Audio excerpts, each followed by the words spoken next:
Hello everybody, today I'm reviewing The Amazing Spider-Man 2 as I said I would. The Amazing Spider-Man 1 review has done quite well for me, thank you. It's very nice to see.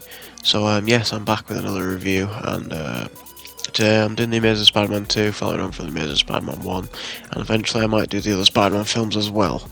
So first thing I'd like to talk about is the cast, of course, which consists of, once again, we have Andrew Garfield, Emma Stone, who both give off excellent performances, even more chemistry on screen this time as they were together during filming, which adds to the chemistry. Very nice to see their bond on screen.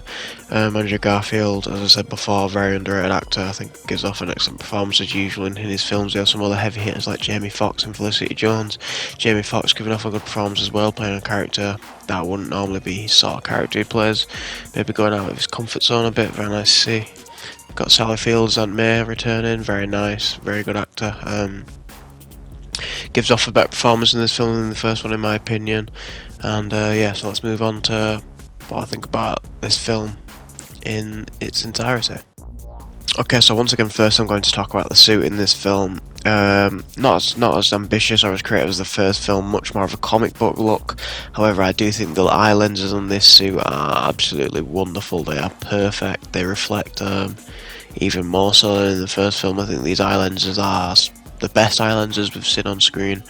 Better than the moving ones in Tom Holland's films. I mean, Andrew Garfield is such a great physical actor, he doesn't need moving eye lenses. His body language in this film is amazing. He gives off a great representation of Spider-Man, which is one of the reasons I think he's the best Spider-Man.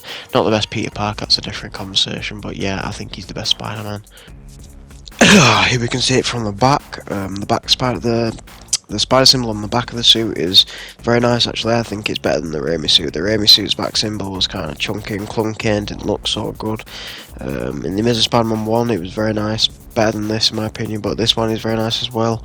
I like the classic sort of, Raimi comic book silver trails going over his suit. The first film didn't really have that. It had black streaks going across the suit, but that film did strive to be different, and I do still hold my stand with with what I said about the suit being one of the best I've seen on screen. I mean, on par with a classic 1994 comic book suit. I think it's amazing. And this leads on to my next point, that the practical effects in this film are absolutely amazing. CGI, or what, this film looks real from start to finish. I think there's only one part where I was like, oh, that looks a bit ugly. And I do tend to nitpick CGI in films or practical effects in films.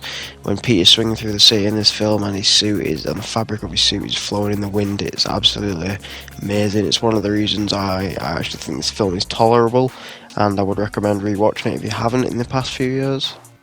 Of course, Andrew Garfield and Emma Stone return as Peter Parker and Gwen Stacy. They both give off a very strong performance, as I've already said. I mean, I love to praise these guys. They are amazing actors, and it's just a shame the writing in these films wasn't up to par, especially in this one. The first one had okay writing. This just struggles to make sense. I mean, it's definitely like, if you're a child, you don't need to understand what's going on, but when you're past the age of 12, I'd say you can probably figure out that some stuff is confused and convoluted, but that doesn't take away from the performance. I think it does waste some time with the amount of time they spend flirting and giggling with each other, especially when they made it clear in the first one that they're supposed to be broken up because of the promise Peter Parker made to Gwen Stacy's father to stay away from Gwen Stacy. I mean, that is basically completely thrown in the trash. I mean, it explores it a little bit with Peter seeing visions of Captain Stacy, Gwen's dad, and like feeling bad about his promise. Pretty sure Peter breaks up with her, like, at least twice throughout this universe, and yeah, they always end up back together. It's just there's no real point. I mean, they kind of threw the ending of the Amazing Spider-Man 1 in the bin and kind of just sort of did a soft reboot. Not really a soft reboot, but Peter Parker feels different, and Spider-Man definitely feels a lot different as well. Gwen is the same, but I think that's just because Gwen was such an adored character in the first film anyway. She was very good, amazing performance, as I love to say, and yeah. I'd like to talk about Max Dillon, Electro, in this film now. Unpopular opinion I have about this film is that if they would have just changed the backstory up a little bit, I think Jamie Foxx was perfect as Electro. I think he was excellent. I mean, his hair, his glasses, and the gap in between his teeth can all be thrown in the bin. But if you've seen No Way Home, his performance in that is what should have been in this. Electro should have been. I mean, he should have been cool, I guess. Like, not. They turned him into a complete nerd, a complete Spider-Man obsession, and they followed this stupid storyline of Electro thinking his best friends with Spider-Man. I mean, it's cute, I guess. Yeah, I mean, it's kind of.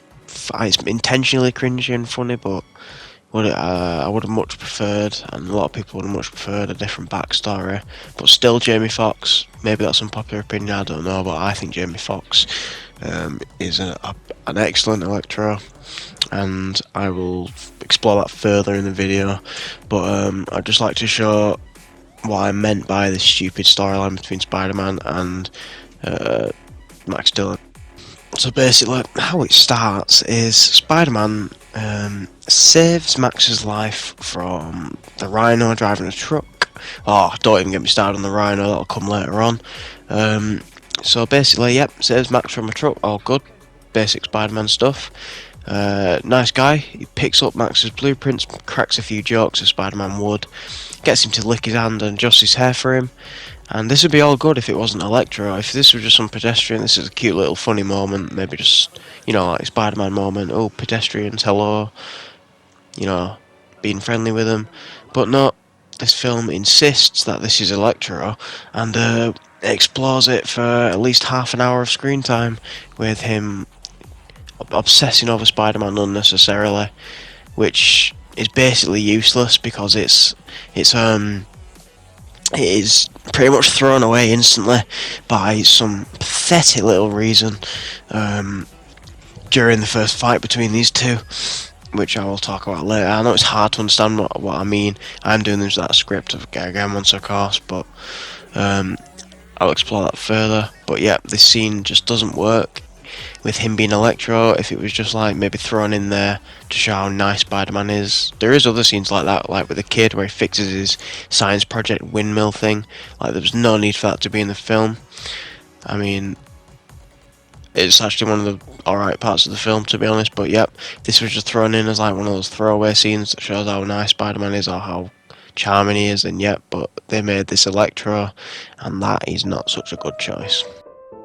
Jesus Christ, this is tiring. This film made the same mistake as Spider-Man 3.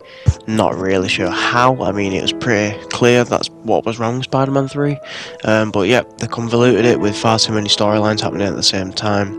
So we had the Harry Osborne storyline that came out of absolutely nowhere. That made no sense. Norman Osborn dies. That's fine.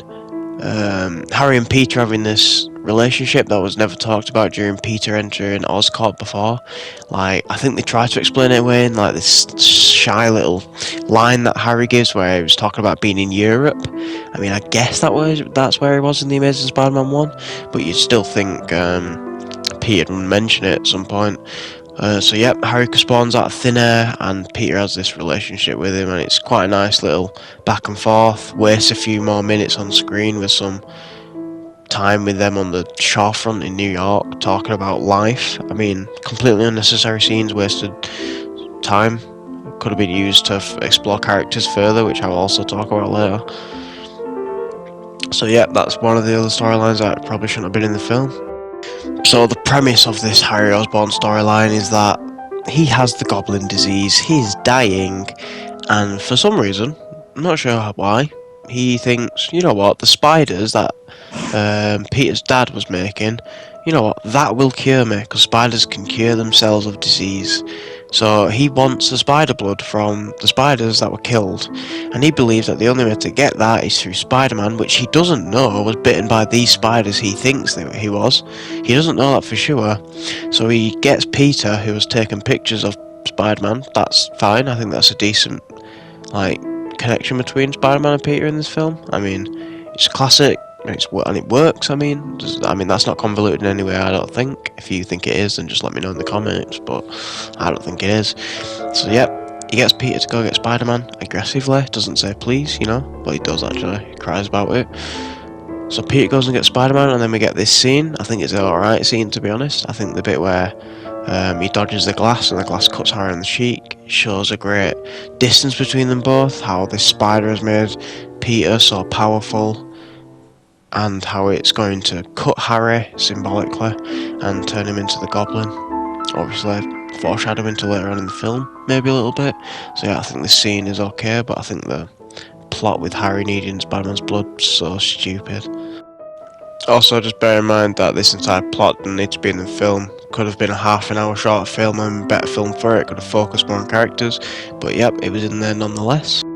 Okay, I actually like this part of the film, unpopular opinion, but I think this Electro is absolutely terrifying. I think he's a great villain. I think he's set up this part in Times Square. This is dreadful.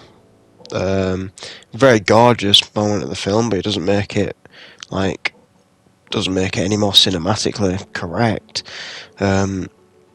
I think his introduction, where he escapes from the underground Oscorp facility in his little crusty electric shell thing, very very well edited. That's a scene I like. One of the few scenes in this film that's actually decent.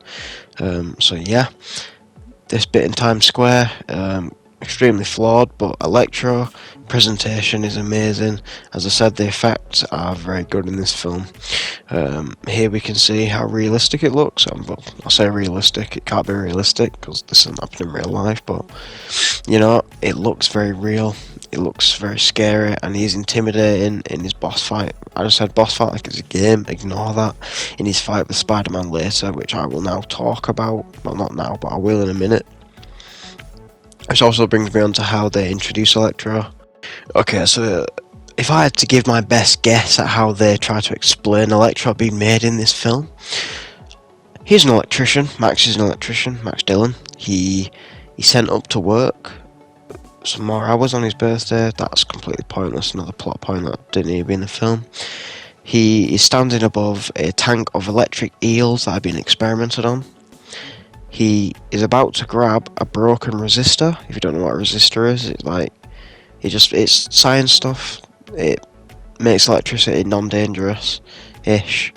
So he grabs a broken resistor, puts it together, the resistor comes back, and then he falls in the tank. Oh no, he gets an electric shock, not sure why, falls into the tank with the electric eels.